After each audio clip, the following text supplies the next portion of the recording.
नमस्कार दोस्तों।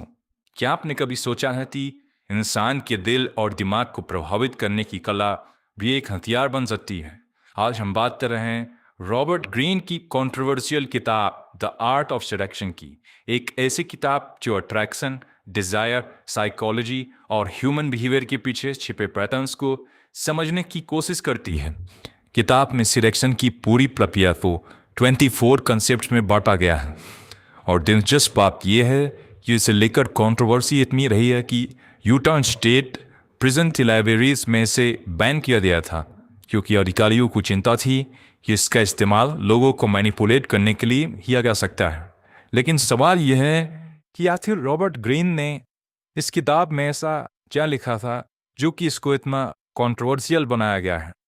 यही जानने के लिए चलिए शुरू करते हैं द आर्ट ऑफ सेडक्शन की इन 24 कंसेप्ट्स को।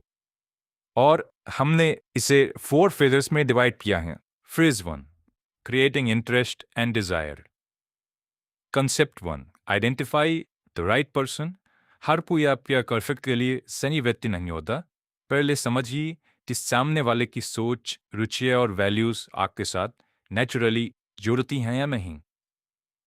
Concept 2, approach indirectly. हर चीज की शुरुआत सीधे प्रपोजल से नहीं होती। धीरे धीरे बातचीत, शेयर्ड इंटरेस्ट और सहज कनेक्शन के जरिए करीब आने से क्यूरियोसिटी बढ़ती है। Concept 3, create mystery and mixed signals. अपनी पूरी कहानी पहली मुलाकात में खोल देना जरूरी नहीं होता। थोड़ा मिस्ट्री बनाए रखें ताकि सामने वाला आपके बारे में और जानने के लिए क्यूरियस रहे। Concept 4, make yourself desirable. दूसरों की अप्रूवल के पीछे भागने के बजाय खुद को बेहतर बनाने पर ध्यान दें। कॉन्फिडेंस, पर्सनैलिटी, स्किल्स और अपनी जिंदगी की गोल्स आपको नेचुरली आकर्षित बनाते हैं। Concept 5, understand their unmet needs.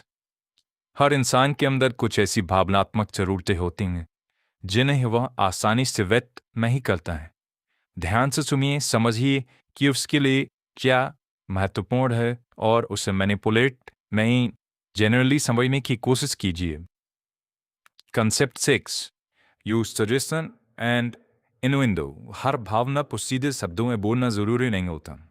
कभी कभी सबल संकेत और दिलचस्प बातचीत इमेजिनेशन को जला देते हैं और कनेक्शन को अधिक इंटरव्यूइंग बना सकते हैं।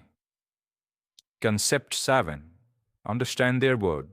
जिस व्यक्ति को आप समझाना चाहते हैं उसकी दुनिया में प्रवेश कीजिए, उसके इंटरेस्ट, ड्रीम्स और एक्सपीरियंसेस को जानिए। जब किसी को लगता है कि उसे सच में समझता है तो इमोशनल कनेक्शन गहरा हो सकता है। Concept 8, create temptation. अक्सर में एंटिसिपेशन का अपना जाल होता है। हर चीज तुरंत पाने के बजाय अपनी इंडिविजुअलिटी और जीवन की दिशा बनाए रखें ताकि क्यूरियोसिटी नेचुरली बनी रहे। Phase 2, pleasure and confusion. Concept 9, keep them in suspense. हर मुलाकात का अंत पूरी कहानी बताकर न तने, थोड़ी क्यूरियोसिटी छोड़ दें ताकि अगली बातचीत के लिए एक्साइटमेंट और एंटिसिपेशन बनी रहे। Concept 10, influence there imagination through words.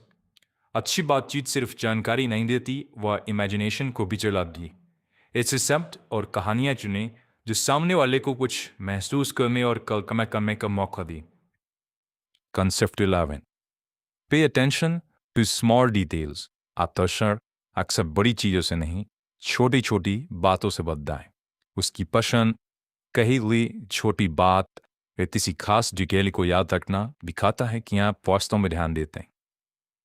Concept 12, make your presence memorable. ऐसी व्यक्ति बनिए जिसकी मौजूदगी सामान्य मुलाकात जैसी महसूस ना हो। आपकी बातचीत, ह्यूमर, कॉन्फिडेंस या कोई यूनिक क्वालिटी आपको दूसरों से अलग और यादगार बना सकती है। कंसेप्ट 13, सो स्ट्रेटेजिक वल्नरेबिलिटी। हर समय परफेक्ट दिखने की कोशिश इंसान को दूर भी कर सकती है। सही समय पर अपनी जेन्युइन कमजोरी या पर्सनल एक्सपीरियंस साझा करें, ट्रस्ट और इमोशनल क्लोजनेस बढ़ा सकता है। Concept 14, create an attractive tension between fantasy and reality. तभी तभी इमेजिनेशन रियलिटी से ज़्यादा पावरफुल होती है. तभी पर्सनालिटी के कुछ वैल्यू वो धीरे धीरे सामने आने दें ताकि क्यूरियोसिटी और वास्तविक कनेक्शन दोनों साथ बढ़ें. Concept 15. Create private space for a while. कुछ कन्वर्सेशंस ऐसी होती हैं जो ग्रिड में नहीं, शांत और प्राइवेट माहौल में बेहतर होती हैं. एक कंफर्टेबल प्राइवेट स्पेस दोनों को बिना डिस्ट्रैक्शंस एक दूसरे को समझने का अवसर दे सकता है. Phase 3. Emotional intensity. Concept 16. Prove yourself. सिर्फ शब्दों से इंप्रेशन बनाने के बजाय अपने एक्शन से अपनी वैल्यू दिखाइए. कंसिस्टेंसी, रिलायबिलिटी और कॉन्फिडेंस अक्सर बड़े बड़े प्रोमिसेस से ज़्यादा प्रभाव डालते हैं. Concept 17. Awaken playful and nostalgic emotions. Her connection केवल सीरियस कन्वर्सेशन से मजबूत नहीं होता. हंसी, प्लेफुल मोमेंट्स और पुरानी अच्छी यादों जैसी भावनाएं व्यक्ति को अपने साथ पॉजिटिव फीलिंग से जोड़ सकती हैं. कंसेप्ट 18. अंडरस्टैंड फॉरवर्डन और टैबू क्यूरियोसिटी. इंसान को अक्सर वही चीज़ें क्यूरियस बनाती हैं जिन्हें वह अनयूजुअल या मिस्टीरियस मानता है. इस क्यूरियोसिटी को समझना जरूरी है, लेकिन किसी की बाउंड्रीज या वैल्यूज को तोड़ना इसका बेस नहीं होना चाहिए. Concept 9B. Build a spiritual and emotional connection. सच्चा कनेक्शन केवल फिजिकल अट्रैक्शन पर टिकता नहीं. वैल्यूज, ड्रीम्स, फियर्स और जीवन को लेकर अपनी गहरी बातचीत दो लोगों के बीच इमोशनल डेप्थ पैदा कर सकती है.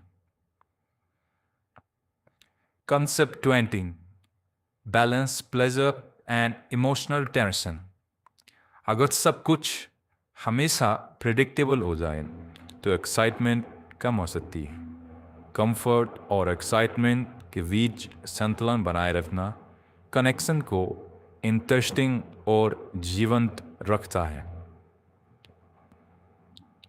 Phase 4. Final stage. Concept 21. Give them space to come toward you. हर कदम आपको ही उठाने की जरूरत नहीं है. थोड़ी स्पेस दीजिए और देखिए कि सामने वाला भी अपनी इच्छा से कनेक्शंस को आगे बढ़ाने में इंटरेस्ट दिखाता है या नहीं. Concept 22. Understand physical attraction. Physical attraction रिश्तों का एक हिस्सा हो सकता है, लेकिन यह केवल अपीयरेंस तक सीमित नहीं है. बॉडी लैंग्वेज, कॉन्फिडेंस, केमिस्ट्री और कंफर्ट भी अट्रैक्शन की भावना को प्रभावित कर सकते हैं. Concept 23. Make a bold move at the right time. कभी कभी बहुत ज़्यादा इंतजार करने से अपॉर्चुनिटी खो सकती है, लेकिन बोल्ड मूव तभी सही है जब सामने वाले की रुचि और कंफर्ट स्पष्ट हो. सम्मान और कंसेंट हमेशा सबसे महत्वपूर्ण है. Concept 24. Handle the reality of the attraction. किसी को आकर्षित करना कहानी का अंत नहीं बल्कि शुरुआत हो सकती है. असली परीक्षा तब होती है जब एक्साइटमेंट के बाद ट्रस्ट, रिस्पेक्ट, कम्युनिकेशन और जेन्युइन कनेक्शन को बनाए रखना पड़ता है. तो दोस्तों, आज हमने the art of selection by Robert Greene book के 24 कॉन्सेप्ट्स को समझा, और मैं आशा करता हूँ इन कॉन्सेप्ट्स को अपनी लाइफ में उतारेंगे और इन कॉन्सेप्ट्स की मदद से आप अपनी लाइफ को इम्प्रूव करेंगे. दोस्तों, अगर हमारी यह ऑडियो बुक आपको पसंद आई हो तो हमारे चैनल को लाइक, शेयर एंड सब्सक्राइब कर सकते हैं और कमेंट में अपना ओपिनियन दे सकते हैं कि आपको किस फील्ड से रिलेटेड ऑडियो बुक्स चाहिए. money, psychology, life, and etc. And thank you guys for watching or listening to this audiobook. Thank you.